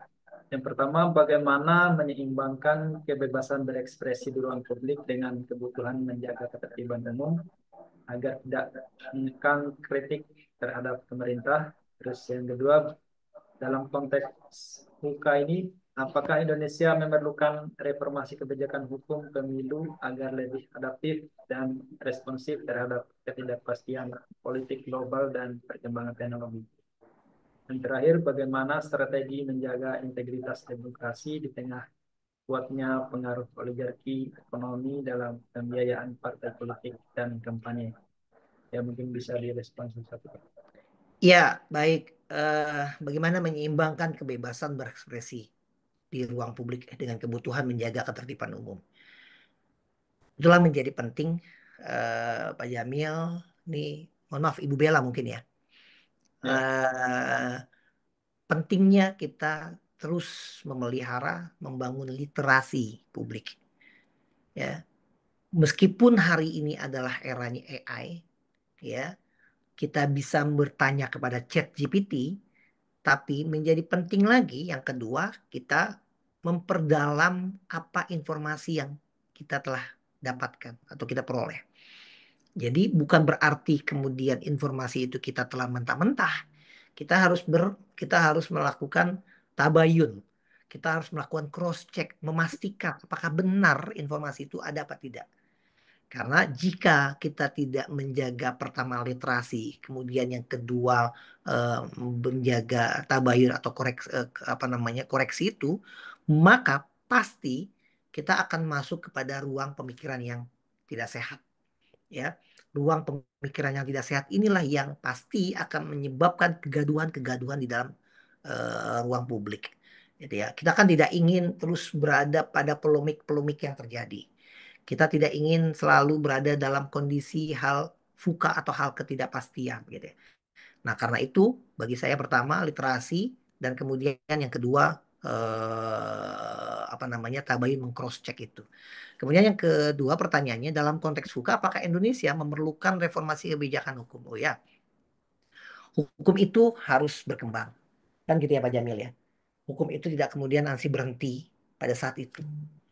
Hukum itu harus terus mengikuti perkembangan zamannya. Ya. Tadi saya sampaikan 2002 kita terakhir mengalami perubahan Undang-Undang Dasar 45, perubahan yang keempat. Maka kemudian jika memang diperlukan hari ini perubahan kelima untuk menguatkan lembaga-lembaga tinggi negara, kenapa tidak? Selama perubahan itu adalah dalam konteks kita berbangsa dan bernegara. Selama perubahan itu untuk menguatkan lembaga-lembaga negara yang ada. Selama perubahan itu untuk tujuan masa depan Indonesia ke depannya. Karena Indonesia ke depannya itu akan diisi oleh anak-anak bangsa yang hari ini yang kemarin sekitar 53% Gen Z ya. Ini dia akan mengisi lembaga-lembaga negara lainnya kan gitu. Nah, itulah yang kemudian kita terus harus melihat perkembangannya seperti apa. Tapi kemudian kita juga jangan sampai terlena dengan kecanggihan atau dengan dengan kecanggihan yang ada atau dengan AI yang ada. Ya, ini juga berbahaya kalau misalkan kemudian kita tidak mencoba melihat dua hal yang tadi saya sampaikan, literasi dan tabayun atau cross check itu. Maka kemudian strateginya untuk menjaga integritas demokrasi di tengah kuatnya pengaruh oligarki ya strateginya adalah itu dua hal lagi tadi, Mbak Jamil, literasi dan tabayun. Dan kemudian terus kita belajar bagaimana kita menjaga keutuhan bangsa dan negara ini. Itu mungkin Pak Jamil. Ya, terima kasih atas responnya Pak. Ya, monggo Bapak Ibu kalau ada yang masih ditanyakan. Ya, ini ada pertanyaan lagi yang dari Pak Ardiansyah. Jika demokrasi di Indonesia cenderung berjalan secara prosedural, apa langkah konkret untuk memperkuat kualitas demokrasi substantif yang berpihak pada rakyat. Yang kedua, bagaimana memastikan keterlibatan generasi muda dalam demokrasi tidak hanya sebatas simbolik, tapi juga memberi ruang pengaruh nyata dalam pengambilan kebijakan publik. Dan terakhir, di tengah dinamika hukum yang sering berubah sesuai kepentingan politik, kira-kira bagaimana menjamin konsensi dan supremasi hukum sebagai pilar demokrasi Indonesia? Ya mungkin bisa direspon semua. Ya, eh, baik Pak Jamil, Pak Ardiansah. Jika memang demokrasi di Indonesia cenderung berjalan secara prosedural, apakah langkah konkret untuk memperkuat kualitas demokrasi substantif yang berpihak pada rakyat? Saya melihatnya gini. Ini sekali lagi, saya berulang lagi dalam buku saya ini, Mendayung Demokrasi di Era VUCA. Itu di mana? Di halaman terakhir ya, Pak Jamil. Saya mencoba membacakan, Pak Jamil, Bapak Ibu semua. Ini mungkin menjawab dari pertanyaan dari Pak Ardiansah. Dalam paragraf terakhir, di dalam bab terakhir juga, di halaman 157 buku saya ini, saya mengatakan begini, Pak Jamil. Dengan berbagai tantangan tersebut, setiap negara perlu terus berupaya memperkuat demokrasi di tengah era VUCA ini. Dengan berinovasi dalam institusi-institusi kunci, seperti ruang publik, pemilu, partai politik, dan hukum. Karena demokrasi yang kuat bukanlah sesuatu yang dapat terbentuk secara instan. Jadi artinya demokrasi yang kuat itu bukan secara instan. Amerika yang sudah ratusan tahun merdeka itu juga terus mengalami pergerakan dalam berdemokrasinya, kan gitu. Nah kemudian tetapi merupakan hasil dari kerja keras dan komitmen jangka panjang dalam menjaga keseimbangan antara berbagai kepentingan yang ada di masyarakat. Negara kita adalah negara besar. Negara yang pasti punya berbagai macam kepentingan. Saya juga pasti punya kepentingan untuk bangsa ini. Tapi kemudian komitmen kita dalam meraih kepentingan itu seperti apa? Kalau memang kepentingan untuk berbangsa dan bernegara, maka kemudian demokrasi itu pasti akan terwujud, ya. Karena akan ketika komitmen itu dengan kerja keras dan jangka panjang dalam menjaga keseimbangan dari berbagai kepentingan yang ada di tengah masyarakat. Tanpa upaya yang serius, demokrasi bisa terombang-ambing dan dalam ketidakpastian dan kehilangan arah menuju cita-cita yang idealnya. Oleh karena itu, para pemangku kepentingan, baik dari kalangan pemerintah, masyarakat sipil, maupun sektor swasta, perlu berperan aktif dalam menjaga dan memperkuat sistem demokrasi agar tetap kokoh menghadapi tantangan zaman yang semakin kompleks. Jadi, menjawab pertanyaan dari Pak Ardiansah, kita harus sama-sama memperkuat. Ya, kita harus bisa juga menanggalkan kepentingan sesaat kita. Kita harus melihat Indonesia ini untuk kedepannya. Kita harus melihat Indonesia untuk Indonesia emas di tahun 2045. Mungkin itu, Pak Jamil. Ya, terima kasih kami ucapkan kepada Pak Dr. Radiansyah. Ya, mungkin sebelum kita akhiri, mungkin kalau ada yang ingin bertanya langsung satu kali mungkin sebelum kita akhiri, atau sudah dicukupkan? Ya, sepertinya nggak ada lagi yang bertanya lagi. Sepertinya sudah jelas semua. Ya, terima kasih kami ucapkan pada semuanya, terutama pada Dr. Radiansyah. Ya, mohon maaf juga tadi narasumber kedua tidak bisa menemani kita. Ya, mungkin sebelum kita akhiri, mohon berkenan memberikan closing statement mungkin atas kesempatan hari ini. Silakan Pak Dr. Radian. Ya, baik, terima kasih Pak Jamil yang telah memandu acara kegiatan yang luar biasa ini. Saya kembali memberikan rasa hormat kepada Mimbar Hukum Indonesia yang telah memberikan ruang bagi saya untuk menyampaikan pemikiran-pemikiran dalam buku karya saya yang keempat ini yang berjudul Mendayung Demokrasi di Era VUCA. Saya berharap meskipun memang hari ini kita mengalami kondisi VUCA, tapi hati kita jangan hati yang VUCA. Kan gitu Pak Jamil ya. biarkan apa namanya waktu yang terus berjalan, tapi kemudian hati kita tetap solid. Solid itu adalah untuk kepentingan bangsa dan negara. Jadi saya juga terima kasih kepada PT penerbit PT Raja Wali Raja Grafindo yang telah memberikan kesempatan bagi saya untuk kembali menerbitkan buku saya. Jadi Bapak Ibu mungkin kalau ingin berkenan membaca buku saya Mendayung Demokrasi di Era VUCA, itu bisa pesan langsung di penerbit di PT Raja Grafindo. Nah, itu dan kedepannya saya berharap ruang-ruang diskusi ini terus kita jaga selama kita menyampaikan sesuai dengan fakta dan dengan hati untuk Indonesia. Karena tantangan kita adalah tantangan global, bukan lagi di dalam negeri. Kita harus saling memperkuat, kita harus selalu mengisi literasi dan kemudian kita harus juga bertabayun ketika kita mendapatkan informasi yang kita peroleh. Mungkin itu sekali lagi terima kasih Bapak Ibu yang telah hadir, yang telah memberikan pandangannya. Lebih kurang saya mohon maaf ketika ada salah ucap, salah kata, datangnya dari saya sebagai hamba Allah yang paling lemah. Tapi kalau ada kelebihan saya yakini datangnya dari Allah. Terima kasih Pak Jamil dan terima kasih Iblam yang juga telah memberikan kesempatan kepada saya. Lebih kurang mohon maaf. Terima kasih. Assalamualaikum warahmatullahi wabarakatuh. Waalaikumsalam warahmatullahi wabarakatuh. Kami ucapkan terima kasih banyak sekali lagi kepada narasumber kita yang telah menyampaikan materi dan yang luar biasa dan juga telah menanggapi semua pertanyaan-pertanyaan yang masuk. Terima kasih juga kami ucapkan sekali lagi kepada Bapak Ibu seluruh peserta yang dengan antusiasnya mengikuti webinar ini dan melakukan pertanyaan-pertanyaan. Alhamdulillah kita sudah sampai di penghujung acara. Mudah-mudahan ilmu yang kita dapatkan semakin mempertajam pengalaman kita tentang tema yang kita bahas pada hari ini. Mungkin sebelum kita akhiri ada beberapa poin penting juga yang ingin coba kami sampaikan terkait webinar ini. Ruang publik yang sehat adalah fondasi demokrasi yang kuat.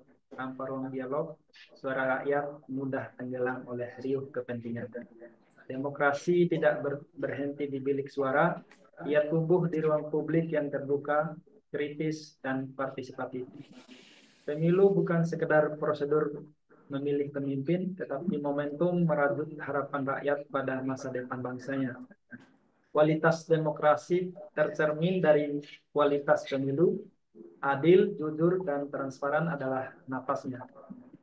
Partai politik adalah jembatan rakyat menuju negara. Bila jembatan itu rapuh, perjalanan demokrasi akan terhambat. Modernisasi partai politik bukan pilihan, melainkan keharusan untuk menjawab tantangan demokrasi di era VUCA. Hukum adalah kompas demokrasi. Ia mengarahkan jalannya bangsa agar tidak tersesat dalam badai kepentingan. Ya, demikian webinar yang diselenggarakan oleh Mimbar Hukum Indonesia bekerjasama dengan Iblam STIH Iblam Jakarta pada kesempatan hari ini Rabu 10 September 2025 dengan membedah buku dengan tema Mendayung Demokrasi di Era VUCA, Tinjauan Terhadap Ruang Publik, Pemilu, Partai Politik, dan Kebijakan Hukum, dengan telah menghadirkan narasumber yang sangat luar biasa bersama kita, Pak Dr. Radiansyah, SHMH. Yang kurang lebihnya kami mohon maaf. Sampai jumpa kembali di acara-acara selanjutnya. Cukup sekian. Selamat sore. Wassalamualaikum warahmatullahi wabarakatuh. Terima kasih. Waalaikumsalam warahmatullahi wabarakatuh. Terima kasih Pak Jamil, Bapak Ibu semua. Salam hormat. Ya, siapa?